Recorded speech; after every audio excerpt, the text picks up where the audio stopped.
I sat on the edge of the bed, staring at the floor while Aisha fixed her hair. She asked, "Are you even listening to me?" And I kept pretending I was, even though my mind was somewhere else. I could still hear her voice from months ago when she held my hand and said, "I choose you. I will never speak to him again." I believed her because I wanted to. We had promised to fix our marriage, but the fear inside me never left. "Yeah, I'm listening," I muttered. She looked at me in the mirror.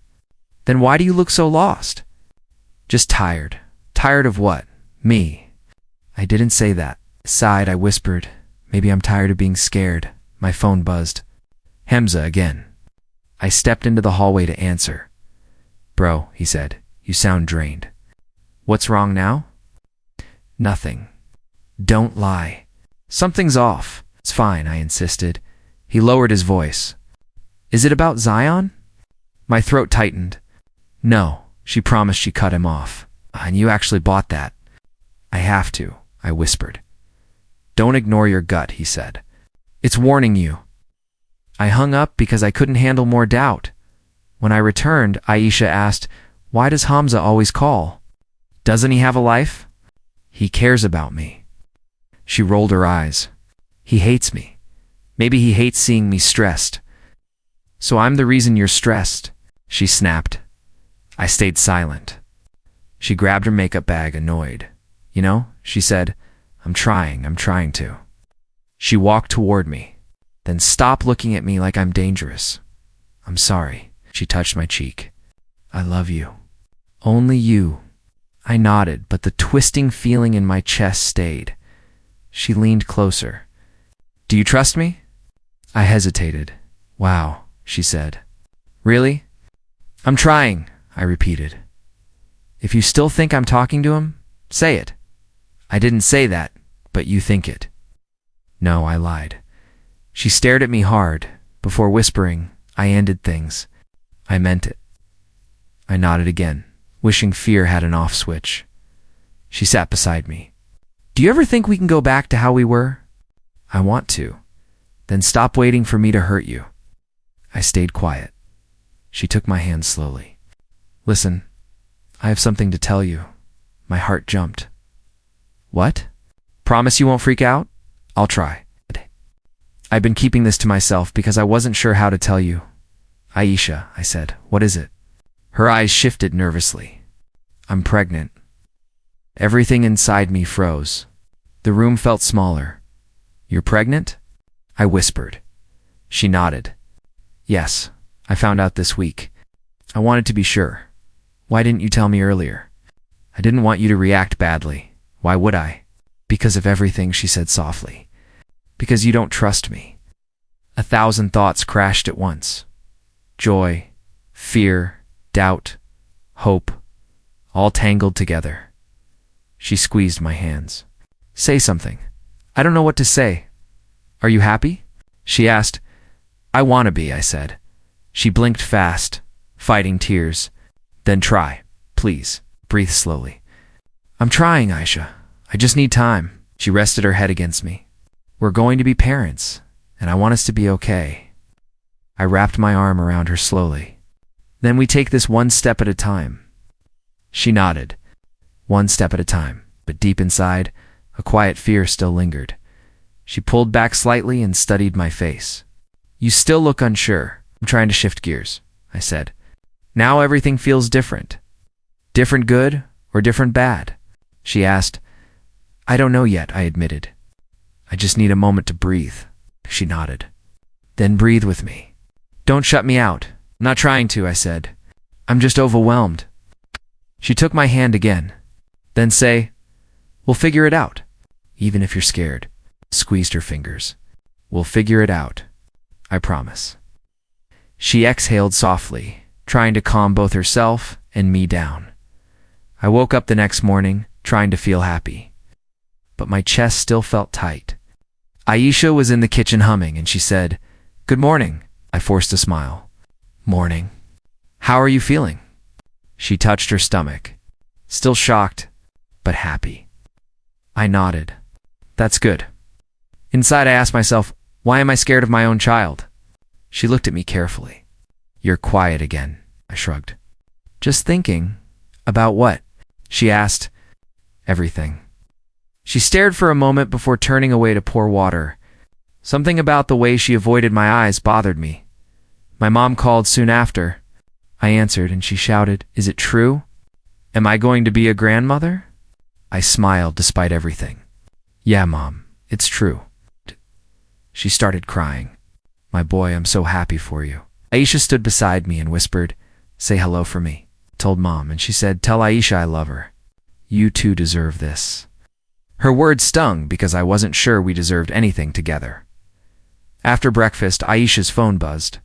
She grabbed it fast, almost panicked. I frowned. "Everything okay?" She nodded without looking at me. "Just messages." "From who?" I asked softly. She stiffened. "Does it matter?" I raised my hands. "I'm just asking." "Well, stop. I'm not hiding anything." Her tone was sharp. I backed off. "Okay. Do you want to start doubting me again?" She snapped.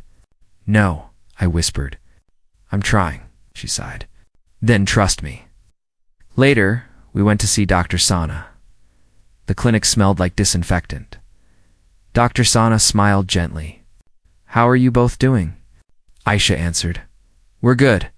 Just nervous." I nodded. "Yeah, it's a lot."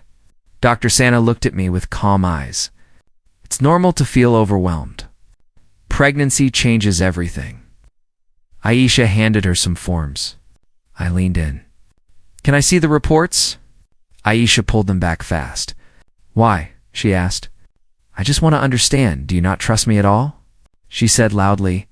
Dr. Sana raised a hand. "Let's all breathe," I whispered. "I'm sorry." Aisha didn't reply. She stared at the floor after the checkup. We walked outside quietly.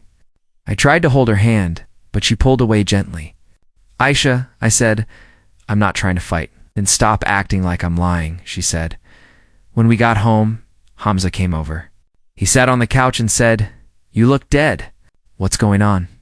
I glanced at Aisha, then back at him. "It's fine." "No, it's not," he said. "You're stressed. Your face shows everything." I sighed. "It's the pregnancy. It's a lot." He leaned closer. "Something is off, man. Don't pretend it's not." His words hit hard. I looked down and whispered, "I just need things to be okay." Aisha folded her arms. "Maybe they'd be okay if you stopped doubting me." Hamza glanced at her, then at me. I forced a weak smile. "We're managing, if you say so," he murmured. After he left, Aisha sat beside me. "Listen," she said. "I'm planning a maternity photo shoot." Looked at her. "When?" "I don't know yet," she replied. "I want it to be private. Just me and the photographer." My stomach dropped. "Why private?" She stood up. "Because I said so." "Not everything needs your approval." I swallowed. "I just want to be involved." "You will be," she said. "Just not in this part." I nodded slowly, but my heart felt heavy. Something wasn't right, and I knew it, even if I kept telling myself not to worry that night. She turned off her phone and put it under her pillow. I stared at the ceiling and whispered to myself, "Why does this feel wrong?" But I still said nothing. The silence between us grew heavier than the darkness. I turned to her and said, "Are you really okay?" She didn't move. "I'm tired," she whispered. "Of what?" I asked. "Of feeling watched." I felt a sting. "I'm not watching you. I'm just worried." "And stop worrying," she said. "It's making everything worse." Didn't answer. "I didn't know how." She sighed. "Look, this should be a happy time for us." I know," I said. "But I feel like you're pulling away." She turned slightly. "Maybe because you're pushing too hard." "I'm not," I insisted. "I'm trying to show I care, then care without questioning me," she said. I rubbed my temples. "Can we just talk?" "We are talking." "No," I said. "I mean really talk." She didn't reply. After a long pause, she said, "The photo shoot is important to me." "Then let me come," I said. "No," she answered. "It's something I need to do alone." "Why alone?" I asked again. "Because I want it that way." "Can you at least tell me the date?" She shook her head. I'll tell you later, why not now? Because I don't know yet, she said. I closed my eyes. Aisha, I'm scared, she exhaled. Of what? Losing you, she went quiet. Then stop imagining things. I wish it were that easy. It is, she insisted. Just trust me. I stared at the ceiling again. My heartbeat felt heavy. Okay, I whispered. I'll try. She shifted back under the blanket. Good. But the words sounded distant, like she wasn't talking to me anymore. I lay still and tried to feel calm, but I worried. When Aisha stepped out of the house that morning, she smiled at me like everything was normal. Please don't come, she said softly. Photographers get nervous with extra people. I don't want the session to feel awkward. I nodded even though something inside me twisted. Fine, I said, trying to keep my voice steady. Just be careful. She kissed my cheek. It's just a photo shoot, not a war. Relax. But the moment the door closed behind her, the house felt too quiet. I walked around in circles, whispering to myself, why am I acting like this? Why do I feel sick? I checked my phone every few minutes, hoping she would text me. She didn't. 2 hours passed. Then my phone buzzed. I grabbed it instantly, but the name on the screen wasn't hers. It said, Sarah, a photographer. My stomach dropped. Why is she texting me? I opened the message. Hi, Aisha. Here are the sample photos. Let me know which ones you love. For a moment, my brain froze. Why would she send these to me? My thumb tapped the attachment before I could think. The first photo loaded, then the second, then the third. My heart stopped. Zion was standing beside my wife, not in the background, not by accident. Right beside her, his hand rested on her waist like it belonged there. His other hand touched her baby bump, slow and gentle, like he had every right. They were smiling deep, bright smiles like a couple announcing a miracle together. Aisha's eyes glowed. Zion's face was relaxed.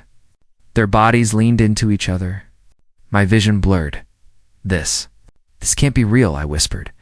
Aisha, why would you do this? Another text from Sarah popped up. You two were adorable today. I think these might be my favorite shots. You too. My knees weakened. I grabbed the sofa to keep myself upright. My breath shook as I dialed Hamza. He picked up fast. Bro, you okay? No, I whispered. Can you come, please?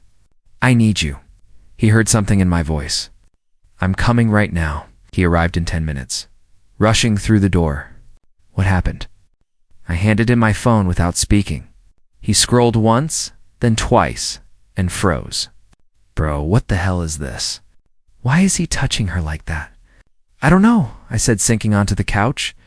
She promised she cut him off. She swore she chose me. She cried when she said it. And now she's taking photos like this? Hamza exhaled slowly, shaking his head. I knew something was off. I told you I know I cut him off. But I didn't want to believe it. I didn't want my marriage to feel like a lie. Sat beside me. Bro, this is bad. I pressed my hands to my face. Why did she let him touch her? Why was she smiling? Why didn't she tell me he was there? Hamza asked quietly, what are you going to do when she gets home? I don't know, I said. But I can't pretend anymore. We waited in painful silence. My head felt heavy, my chest tight. I kept replaying the photos again and again, her smile, his hands, their closeness, and each time it hurt worse. When the door finally unlocked, I stood up. Aisha walked in, humming softly, holding a small bag. Her face was glowing. Hey, she said, giving me a smile. You're still awake? Where were you? I asked. She paused. The photo shoot. I told you already. I held up my phone. Explain this. Her eyes widened when she saw the images. Why do you have those? Sarah sent them to me by accident, I said. Now answer me. She opened her mouth, but no words came out. Aisha, I said, stepping closer. Why is he there? Why is he touching you? Why are you smiling with him like you're together? She finally whispered, it's not what it looks like. It looks like my wife is doing a maternity photo shoot with her ex, I said. It looks like he thinks the baby is his. She closed her eyes. Please just listen. I've been listening for months, I said. Listening to your promises. Listening to your excuses. Listening to you say you chose me. And now I see this? Tears filled her eyes. I didn't plan for him to be there, so he crashed the photo shoot. I asked sharply, and you let him put his hands on you? She shook her head. The photographer. She thought it would be artistic. Artistic. I laughed, the sound breaking. A man touching my pregnant wife? A man you promised me you'd blocked? She looked down. I didn't want drama at the studio, so you let him touch you instead, I whispered. You let him hold you like he has a place in your life. Aisha reached for my arm.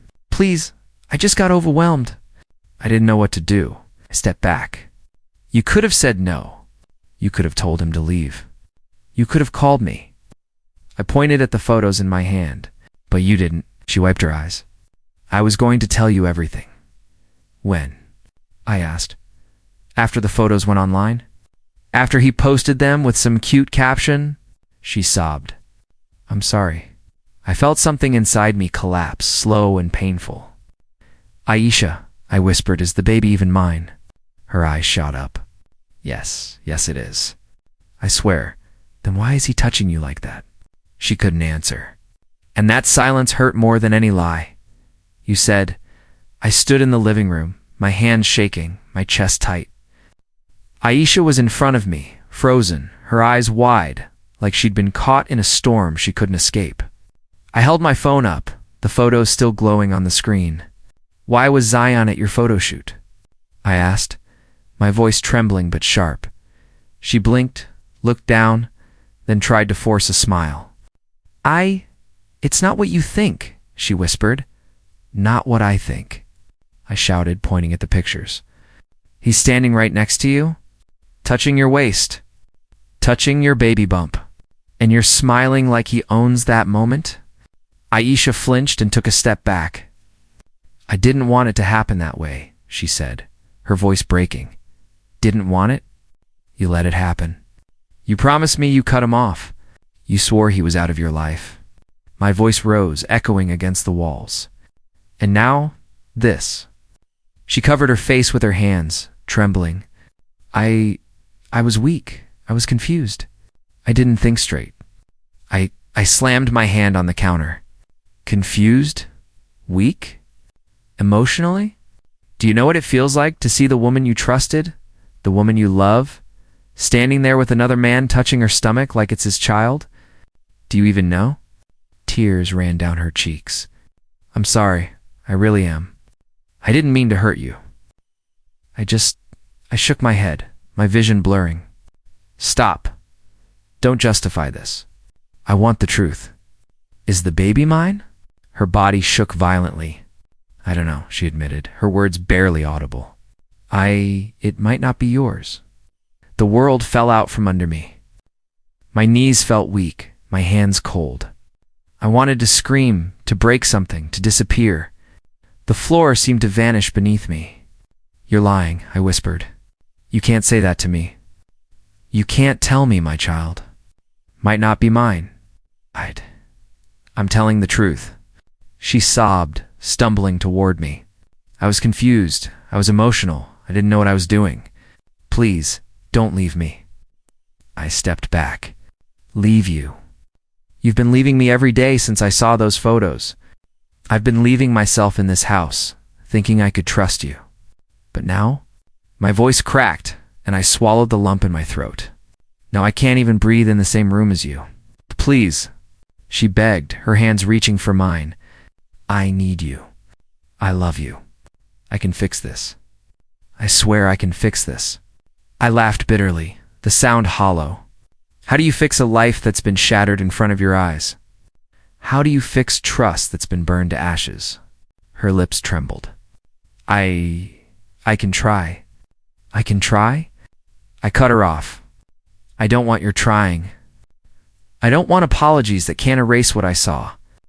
I don't want your promises, because I know what promises are worth after tonight. She fell to her knees. I'm begging you. Don't leave me. Please, just talk to me. I shook my head and turned toward the door. My hands were still trembling. My chest felt like it had been crushed. I can't stay, I whispered. I can't. I need air. I need space. I need to get away from this. Her voice broke the silence. I can explain. I can know, I said firmly, my hand on the doorknob. Not tonight. You've had your chance. You've already destroyed everything I believed in. I can't listen to explanations that come after the fact. The moment I stepped outside, cold air hit my face, but it didn't comfort me. My legs wobbled, and I barely made it to the car. Every breath was shallow, sharp, as if my lungs had forgotten how to work. I dialed Hamza's number with trembling fingers. He picked up immediately. Bro, what's happening? Are you okay? I can't, I said, my voice breaking. I can't stay there. She admitted it. The baby, it might not be mine. I can't. Hamza's voice was calm but urgent. Slow down, breathe. Where are you? Outside, I gasped, my hands gripping the steering wheel. I walked out. I can't. Don't drive, bro. Come to my place. Just come. You need to get out of that fog, he said. I did, but each second in the car felt like hours. My mind replayed the photos, her smiles, his hands. The lies, the betrayal, the humiliation, they all slammed into me at once. My chest tightened, tears stung my eyes, and I couldn't stop shaking. Every breath was a battle. Every heartbeat a hammer pounding against my skull. When I arrived at Hamza's apartment, I could barely make it to the couch before collapsing. Hamza sat beside me, letting me cry, letting me scream silently. I trusted her, I muttered. I defended her. I loved her. And now. I didn't finish. I couldn't. The words fell apart like shards of glass in my throat. Hours passed. I sat in silence, my face buried in my hands until my phone buzzed. I picked it up automatically.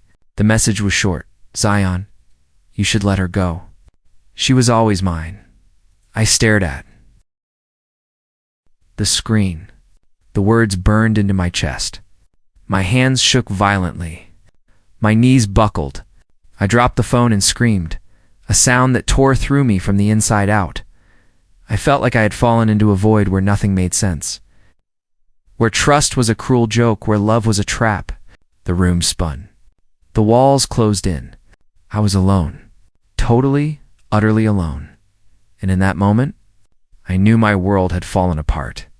And nothing, not apologies, not promises, not explanations could ever put it back together. I returned home that evening in silence. The apartment felt hollow, as if it had been waiting for me to break. Aisha stood by the window, wringing her hands. She looked up, eyes red, and whispered, "Please, talk to me." I didn't. I walked past her, slammed my keys onto the table, and said, "We need a DNA test. Now." Her mouth opened, then closed. A test. Yes, the baby. I need to know the truth. My voice was flat, controlled, but inside, everything burned. Rage, betrayal, exhaustion, they all screamed for release. Okay, she stammered, tears slipping down her cheeks. If that's what you want, I'll do it. I didn't wait for more. I turned and left the room. The next few days were a nightmare I couldn't wake from. Every hour stretched like an eternity. Every minute was a hammer against my skull. I couldn't eat. I couldn't sleep. I stared at my phone, willing some miracle to tell me the truth without having to wait for a test. But there was only silence. I paced my apartment at night. Why am I like this? Why can't I stop imagining him touching her? Why do I feel like I'm dying from just waiting? I muttered to myself. My hands were clammy. My head throbbed. Hamza called twice. Both times, I said nothing. I couldn't talk to anyone. Not my friends. Not my mother. Not even him. Every conversation would have been a knife slicing open the wound again. Finally, I called Dr. Sena. Her voice was calm, steady, like a lighthouse in a storm. "Hello?" She answered, "Dr. Santa." "It's me," I said, my voice shaking. "I need to know whatever the results are. I need to know immediately. I can't wait another day." "Some more," she said softly, picking up on the tremor in my voice. "You deserve the truth. Whatever it is, I'll make sure you get it." Her words didn't soothe me. They only made the waiting more unbearable. Aisha tried to talk to me during those days, but I couldn't hear her. Every time she spoke, I saw Zion's hands on her stomach, felt them in my mind, burned with every image. "I'm so sorry," she said one morning, standing in the doorway with tears streaming down her face. "Please, I didn't mean. I can't," I interrupted. "I can't hear it. I don't want apologies. I can't see you without seeing him. I can't." My voice broke, but I forced myself to continue. "I don't want to imagine him there anymore." She nodded, sobbing quietly. "I understand. I'll wait." Days dragged on. I stayed awake most nights, staring at the ceiling, gripping my phone.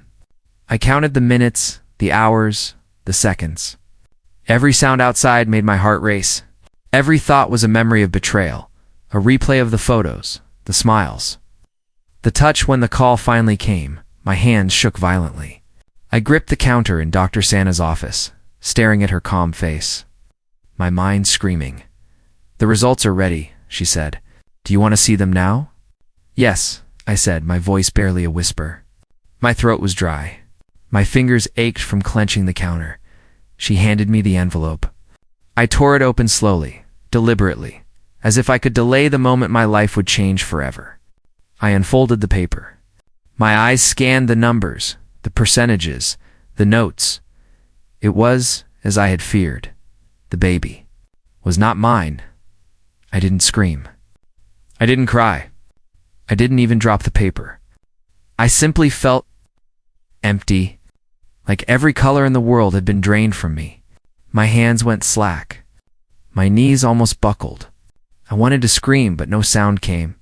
Dr. Santa watched silently. "I know this is hard," she said, "but at least now you know the truth." "Yes," I whispered, my voice hollow. "I know." I walked home in a daze, feeling every step like I was moving through water. The apartment was quiet. Too quiet. I sat in the living room, staring at the wall, the DNA report in my lap. The silence pressed down on me. Aisha approached slowly. "Samar, please." I looked up at her. I wanted to shout, to scream, to throw something. But there was nothing left. My chest ached, my mind was blank. I only shook my head. I understand," she said, stepping back, tears streaking her face. I couldn't speak. I couldn't respond. I only stared at the floor, feeling the weight of everything, betrayal, humiliation. Loss pressing down on me later that night, my phone buzzed. I picked it up automatically, my hands still trembling. The message was short. "Zion, you should let her go. She was always mine." I dropped the phone. My stomach twisted. My mind screamed. I felt every nerve in my body go numb. The emptiness inside me expanded, swallowing every trace of hope, every ounce of trust I had left. I didn't cry. I didn't scream. I didn't move. I just sat there, feeling nothing but the void he left behind. The void she left behind, the void the truth had carved into my soul. Realized then that nothing would ever be the same. Nothing could bring back what was lost. I had survived the photos, the betrayal, the lies, but the truth. The truth had shattered me completely, and in that silence, in that emptiness, I finally understood the full weight of what had been taken from me. I signed the papers quietly, barely looking at them. The room smelled like stale air and lost hope. My hands were steady, but my heart was hammering. Separation. That word felt final. It felt heavy, and for the first time in months, I felt a spark of control over my own life. Aisha's wail reached me before I even left the lawyer's office. She had found out, of course. She didn't knock, she barged in, followed by her mother and younger brother. Her eyes were red, her hair messy. "Samara, please." she screamed, running toward me. I stayed calm. I couldn't, Aisha. It's over. I can't stay in a lie. Her mother, a stern woman with eyes like knives, stepped forward, pointing at her. Look at yourself. You've destroyed everything. This is your fault. I'm sorry, Aisha whispered, falling to her knees. Please don't leave me. I didn't mean. Her mother shouted, slapping her hand. Didn't mean? Do you hear yourself? Look at what you've done to your husband, to your life. Her brother's face twisted. How could you let him touch you? How could you let him ruin everything? I felt the floor drop beneath me, the rage and humiliation mixing in the air, but I stood firm. I couldn't participate in this chaos. I only whispered, I'm done. I can't fix what's broken. Aisha reached for my arm, shaking. Samar, please. I love you. I'll change. I'll do anything. I don't want anything. I want the truth, and I already got it, I said, voice steady but cold. I need space. I need to breathe. You have to face your consequences. Her mother pointed at me sharply. And you, boy, don't think we'll let you leave without making her pay. She is our daughter, and we will fix this. I'm not here to fight you, I said, stepping back. I'm here to leave. She needs to face herself. The room fell silent for a second. Then her mother slammed the door, dragging Aisha behind her. I heard her screams, her sobs, her pleading. I'm sorry, please. Please don't leave me. And then I was alone. Zion disappeared. No texts, no calls, nothing. He blocked her number. I wasn't surprised. She had always protected him. And now, when responsibility called, he vanished. I didn't feel joy, just relief that he was gone.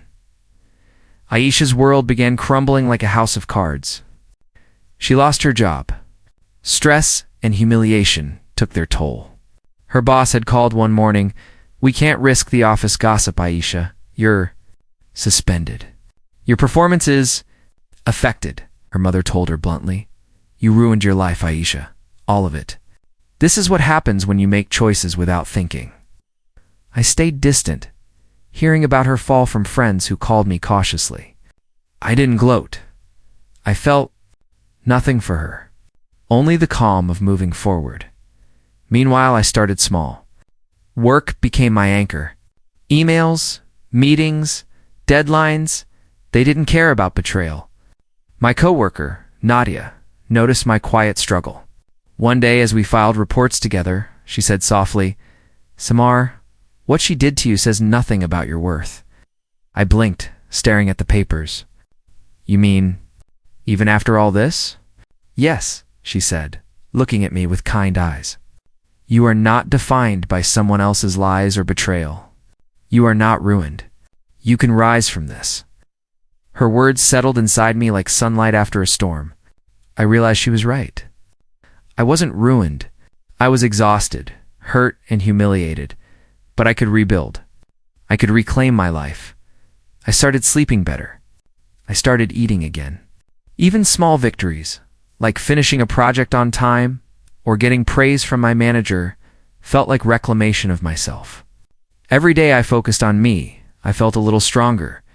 Meanwhile, news trickled in about Aisha's downfall. She cried alone in her apartment. Her friends vanished. Her mother scolded her, and Zion refused to be accountable. She had no one left. She had been surrounded by people who loved her, or at least pretended to, and now they were gone. I didn't celebrate. I didn't gloat. I observed quietly, knowing karma was unfolding naturally. She had choices, and now she faced the consequences. One evening, as I walked home from work, Nadia said, You look better today. Really? Your shoulders are straighter. You're starting to breathe again, smiled faintly. I think I am. Good, she said. Because you deserve peace, Samar. Don't let her ruin your calm. I nodded. Her words sank deep. I realized I had been surviving, but now I was starting to live again.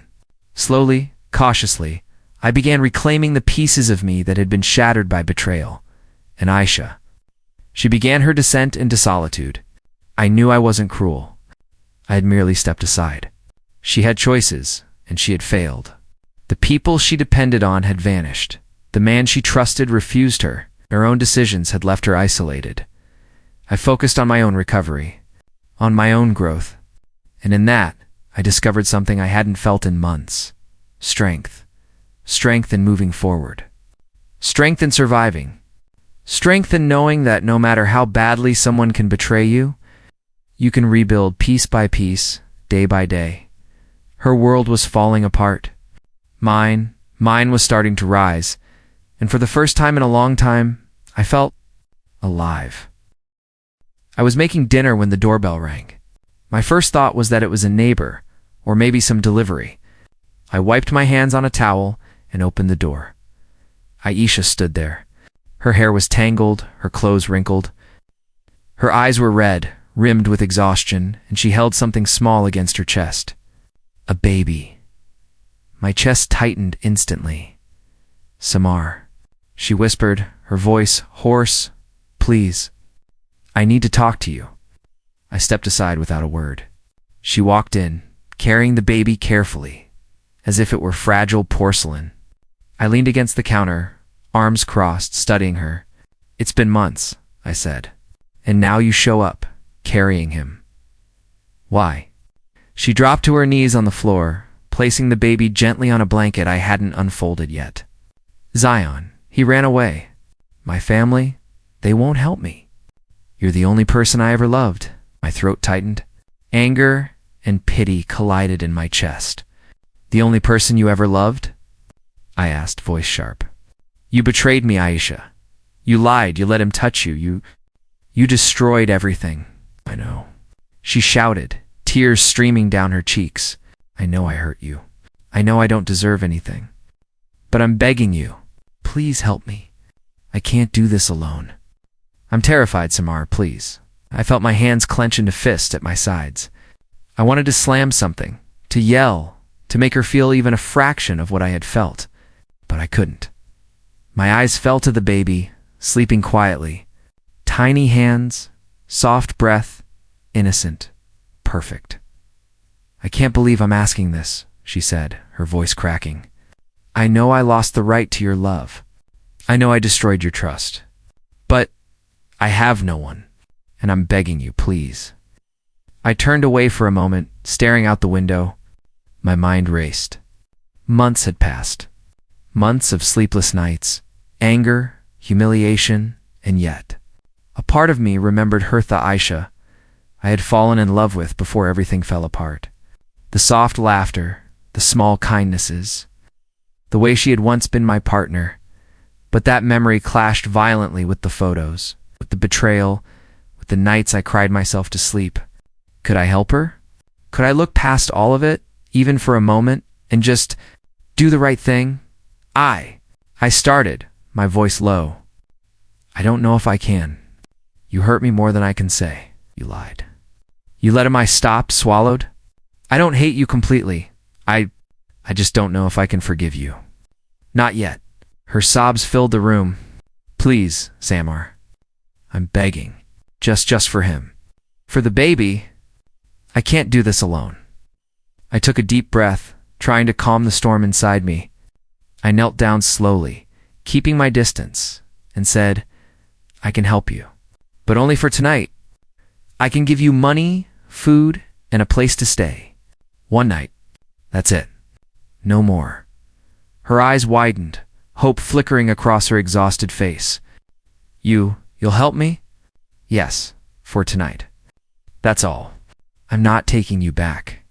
I'm not forgiving you. I'm helping the baby survive one night. Nothing more." She collapsed onto the floor, tears streaming freely, cradling the baby closer. "Thank you. Thank you," she whispered over and over, thinking I'd misunderstood her offer. I forced myself to stay calm. My anger simmered beneath the surface, but I reminded myself this wasn't for her. This was for the baby. For the innocent life she carried, not for the woman who had broken me. "I'll leave some money in the kitchen," I said, my voice firm. "Food is in the fridge. You can stay here tonight. Tomorrow, you figure out your own path." She looked up at me, her expression full of relief and false hope. You're not taking me back?" she asked, voice trembling. "No," I said clearly. "This is not about us. This is about survival. Not forgiveness, not love, not anything else. I'm helping the baby. That's it." She nodded, biting her lip to stop another sob. I understand," she whispered. Curling around the baby, I walked toward the bedroom to give her privacy, leaving the essentials on the counter. My mind was a storm of anger, pity, and a strange emptiness. She had come back, but I wouldn't let her back into my life. Not now. Not ever if I could avoid it. Sitting in the living room, I closed my eyes and tried to steady my breathing. I thought about everything that had happened, the lies, the betrayal, the months of pain, and yet helping her tonight, even in this limited way, felt like a small reclaiming of control. I could do this without letting her manipulate me. I reminded myself of the lesson I had learned. Love could be betrayed, trust could be shattered, but I was still here. I was still alive. I could still act with integrity, even if it meant being compassionate in the smallest measure, and so I let her stay. One night, just one night, I wouldn't let her back into my life. I wouldn't let her erase the pain she had caused. But for the baby, I would give what I could. The baby slept quietly, unaware of the storms around it. Aisha sobbed softly, thinking this meant she had a chance. I didn't correct her. I didn't need to. I had made my choice. My world would continue without her. And for the first time in months, I felt a measure of peace, because sometimes helping someone didn't mean taking them back. Sometimes it meant letting go, but still doing what was right. I woke that morning with a strange calm I hadn't felt in months. The apartment smelled like sunlight and clean air. The chaos of betrayal, of heartbreak, of sleepless nights felt distant, like a storm finally passing. Aisha was still asleep on the couch, the baby tucked in a blanket beside her. I watched her for a moment, feeling the last remnants of anger and pity mix into something I couldn't name. I needed closure. I needed to end this chapter properly. When she woke and saw me standing in the doorway, her eyes widened. "Samar," she whispered, voice trembling. I walked toward her slowly, keeping my tone even. "We need to talk." She nodded, gripping the baby tightly. I don't know what to say." "Please, listen carefully," I said, kneeling to meet her gaze. "I forgive you." Her mouth dropped open, a tear escaping down her cheek. "You forgive me?" "After everything?" "Yes," I said firmly. "But not for you. Not for him. I forgive you so I can finally let go, so I can stop carrying this anger, this pain, this betrayal in my chest every day. But understand this." I paused, letting the words sink in. "I can never be with you again, cannot. That chapter of my life is over," she sobbed, holding the baby closer. I understand. I thought maybe we could start over?" I shook my head gently. "No, that's not possible. I've learned something important. Forgiving you doesn't mean forgetting. It doesn't mean trusting you again. It means I am choosing peace for myself, and I deserve that." Her tears fell silently. I stood, looking at her one last time. "Take care of him," I said, nodding toward the baby. "That's all I ask. Nothing else." She nodded, voice choked. "I will thank you for even this." I walked to the door, my heart lighter than it had been in months. I didn't look back. I didn't need to. That moment was ours, but it belonged entirely to the past. The following weeks were a blur of rebuilding. Work became my sanctuary. Every project, every meeting, every completed task felt like reclaiming a piece of myself. I began talking more with Nadia, who never judged me, who never pressured me. She simply listened, supported, and reminded me of my strength. One evening, we shared coffee on the balcony, watching the city lights flicker below. "You've changed," she said softly. "You look calmer, stronger." I smiled faintly, taking a sip. "I think I am." Slowly, I'm finally learning that life doesn't stop because someone betrayed you. You have to keep moving, keep building, She nodded, her eyes warm. And you are. You're finding peace, Samer. That's what matters. Meanwhile, Aisha faced the consequences of her choices. Zion refused to accept responsibility for the baby in court. Her family distanced themselves. The friends she had relied on disappeared. Her job never recovered. She was alone in a way I hadn't imagined months ago. And though I felt no joy in her suffering, I recognized it as a natural outcome of her actions. I didn't dwell on her fall. I didn't need to. My life was forward-looking now. Every day I woke up and focused on what I could control: my work, my health, my friendships, my future. Slowly, piece by piece, I rebuilt what she had tried to destroy. Nadia became a constant in my life, a reminder that trust could exist again, that not everyone betrayed or abandoned me. I started smiling again. I started laughing. I started allowing myself small joys without fear of betrayal lurking around every corner. One morning, I stood at the balcony, watching the sunrise paint the city in gold. I thought about everything that had happened: the lies, the betrayal, the heartbreak, the months of anger and despair. And I realized something profound. I had survived. I had endured. I had taken the pieces of my broken heart and slowly, carefully, started to make something whole again. She broke me, I whispered to myself, staring at the horizon. But she also freed me. Some betrayals end a marriage. Some betrayals begin a new life. I felt the weight of the past lift slightly. I wasn't perfect. I wasn't untouched. But I was alive, and for the first time in months, I felt truly free. I thought about Aisha one last time, not with anger or longing, but with the detached clarity of someone who has survived a storm. She had her karma, her consequences, and I had my peace. That was enough. That had to be enough. The city buzzed below me, oblivious to my personal battles, and I smiled. Not because I had won, or because she had lost, but because I had finally chosen myself, and that choice felt like a quiet victory. I stepped back from the railing, closing my eyes for a moment. The world felt steady, solid, safe. I had my life again. And nothing, not betrayal, not heartbreak, not lies, could take that from me. For the first time, I felt calm, strong, whole, and I knew, deep in my chest, that this peace was mine to keep.